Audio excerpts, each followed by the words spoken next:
اللهم صل على سيدنا محمد يا رب صل وسلم دائما أبدا على حبيبي. الحمد لله نحمده ونستعينه ونستغفره ونؤمن به ونتوكل عليه ونعوذ بالله من شرور أنفسنا ومن سيئات أعمالنا من يهده الله فلا مضل له ومن يضلل فلا هادي له ونشهد أن لا إله إلا الله وحده لا شريك له ونشهد أن محمدا عبده ورسوله أما بعد أعوذ بالله من الشيطان الرجيم بسم الله الرحمن الرحيم يا أيها الذين آمنوا ادخلوا في السلم كافة ولا تتبعوا خطوات الشيطان إنه لكم عدو مبين. صدق الله العظيم وصدق رسوله النبي الكريم. بزرگ دوستوں، ابھی خطبہ مسنونہ کے بعد قرآن شریف کی ایک آیت پڑھی گئی. اس میں اللہ تعالیٰ ارشاد فرماتے ہیں اے ایمان والو تم پورے کے پورے ایمان میں داخل ہو جاؤ. تم پورے کے پورے ایمان میں داخل ہو جاؤ. اللہ تعالیٰ نے فرمایا ایمان میں صرف داخل نہیں ہونا، ایمان میں داخل ہونا یہ کافی تھا کہ ہم ایمان لے آئے، کلمہ پڑھ لیے اور نماز پڑھ لیے. یہ ایمان میں داخل ہونے میں کافی تھا، کلمہ پڑھ لینے میں بھی ایمان لے آنا کافی تھا.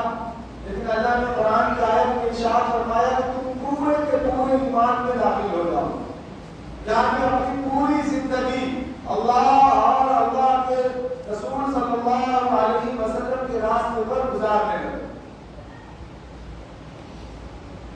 آج جو ہماری زندگی ہے وہ کس طرح سے گزر رہی ہے، ہم ایمان لا کر کیا کرتے ہیں اور ایمان ہمارا کس درجے کا ہے، اس کو سمجھنا ہے.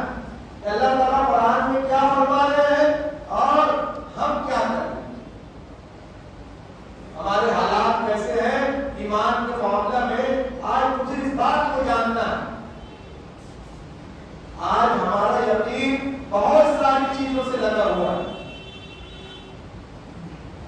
آج لوگوں کے دل میں اللہ اور اللہ کے رسول صلی اللہ علیہ وسلم کا یقین چھوڑ کر باقی ساری چیزوں پر یقین ہے. لوگوں کا ایمان کیسا ہے کہ آج اگر ہم نے کوئی مکان خریدا اور مکان پہ گئے کچھ اچھا ہوا تو ہم نے کہا کہ ہم نے مکان خریدا ہے، نیا مکان، اور اس میں میں داخل ہوا تو میرے ساتھ بہت اچھا ہو رہا ہے.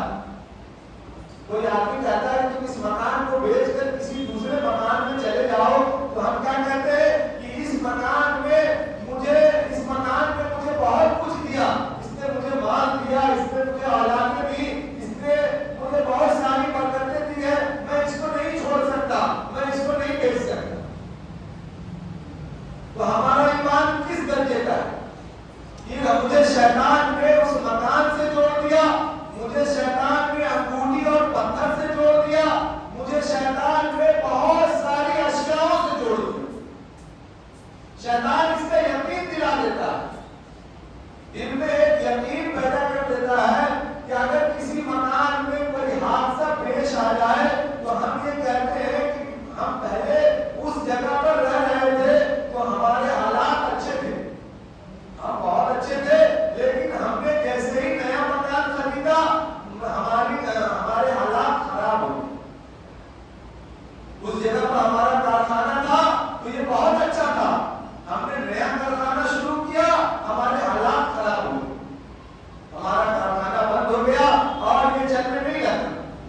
پر بھی آپ آتا بنے کہ یہ مجھے دے رہا تھا. پہلے کے زمانہ میں نوح علیہ السلام کے زمانہ میں جب نوح علیہ السلام کا زمانہ تھا تو جہاں جہاں پر نوح علیہ السلام بیٹھتے تھے وہاں پر لوگ جو ہے گول دائرہ کھینچتے تھے, لوگ گول دائرہ بناتے تھے. جہاں پر نوح علیہ السلام بیٹھتے یا جہاں پر دین کی تعلیم دیتے یا جہاں پر بھی کوئی کام ایسا کرتے تو نبی تھے تو ان کے چاہنے والے کو گول دائرہ بناتے. جب نوح علیہ السلام کا زمانہ ختم ہوا تو لوگ جو ہے اس دائرہ سے مانگنے لگے, لوگ جو ہے اس دائرہ سے اپنی مرادوں کو مانگنے لگے. شیطان نے اس کو اس دائرے سے جوڑ دیا, اللہ سے دور کر دیا.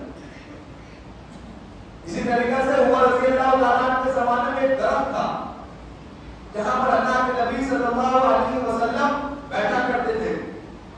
درخت کے چھاؤں میں اللہ کے نبی صلی اللہ علیہ وسلم بیٹھا کرتے تھے تو اس کو لوگوں نے بہت اچھا سے بنا دیا. یہاں پر اللہ کے نبی بیٹھتے ہیں تو اللہ کے نبی وہاں پر آرام فرمایا کرتے تھے.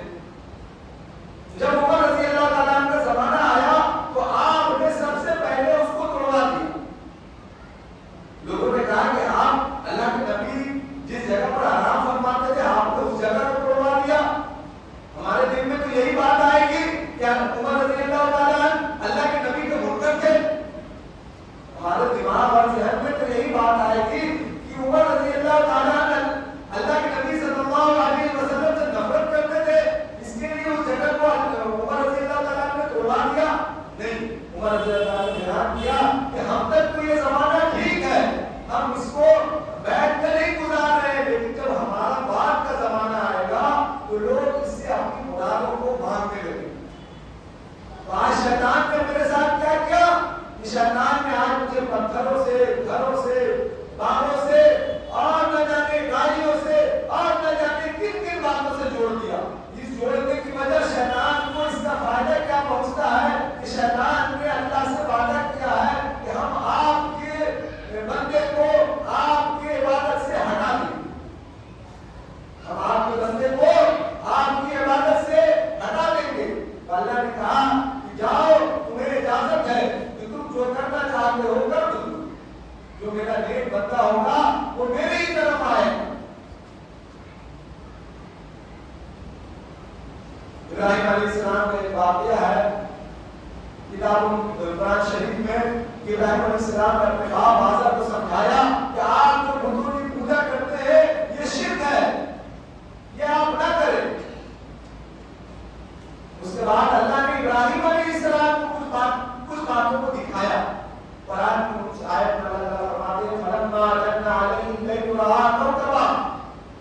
ابراہیم علیہ السلام کے بارے میں ہم قرآن میں کہ اللہ تعالیٰ فرما رہے ہیں کہ فلما جن علیہ اللیل رأى کوكبا.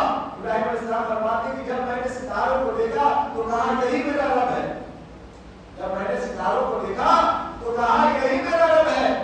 فلما فلا قال لا احب العافلين. لیکن جب وہ فنا ہو گئے, جب وہ چھپ گئے تو میں نے کہا کہ میرا رب چھپنے والوں میں سے نہیں ہے, میرا رب جو ہے ہٹنے والوں میں سے, البتہ کرنے والوں میں سے نہیں ہے. پھر جب میں نے چاند کو دیکھا فلما رأى القمر بازغا قال هذا ربي. 7 سلاس کی آیت ہے, آخری باب کی آپ قرآن کو اٹھا کر پڑھیں گے. فلما رأى القمر بازغا قال هذا ربي. جب میں نے چاند کو دیکھا تو کہا یہی میرا رب ہے. فلما قال لئن لم يهدني ربي لأكونن من القوم الضالين. لیکن جب وہ بھی رات کی تاریکیوں میں چھپ گئے تو میں نے کہا کہ میرا رب چھپنے والوں میں سے نہیں ہے, میرا رب تو ہر وقت ظاہر اور ہر وقت رہنے والوں میں سے ہے, میرا رب چھپنے والوں میں سے نہیں ہے. پھر ابراہیم علیہ السلام آگے فرماتے ہیں کہ فلما رأى الشمس بازغا قال هذا ربي هذا اکبر. جب میں نے سورج کو دیکھا تو کہا یہی میرا رب ہے, یہ سب سے بڑا ہے. اللہ تعالیٰ ابراہیم علیہ السلام کو یہ ساری چیزوں کو دکھا رہے ہیں. جب میں نے سورج کو دیکھا تو کہا یہی میرا رب ہے, یہ سب سے بڑا ہے. فلما قال يا قوم إني بريء مما تشركون. لیکن جب وہ بھی فنا ہو گئے, چھپ گئے تو کہا اللہ نے مجھے مشرک ہونے سے, شرک کرنے سے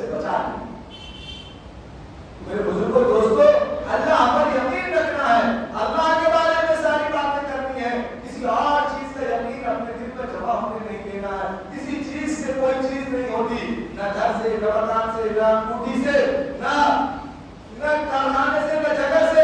جس جگہ میں آپ کام کرتے ہیں اللہ دینے والا ہے، تو اسی جگہ میں آپ کو دیں گے. اور آپ انگوٹھی پہنے نہ پہنے، آپ کو دینے والا اگر اللہ ہے تو اللہ دے کر رہے گا. اس لیے کہ اللہ تعالیٰ نے فرمایا کہ دینے والے اور لینے والے صرف میری ذات ہے اور کسی کی ذات نہیں ہے. اگر کسی کو دینا ہے دولت تو ہم دیں گے، اور کسی کی دولت اگر یا کسی بھی دنیاوی چیز جتنی بھی ہوتی ہے اگر وہ جائے تو وہ صرف اللہ کی مرضی سے جائے. اس کا یقین اپنے دلوں میں جو ہے بسانا ہے.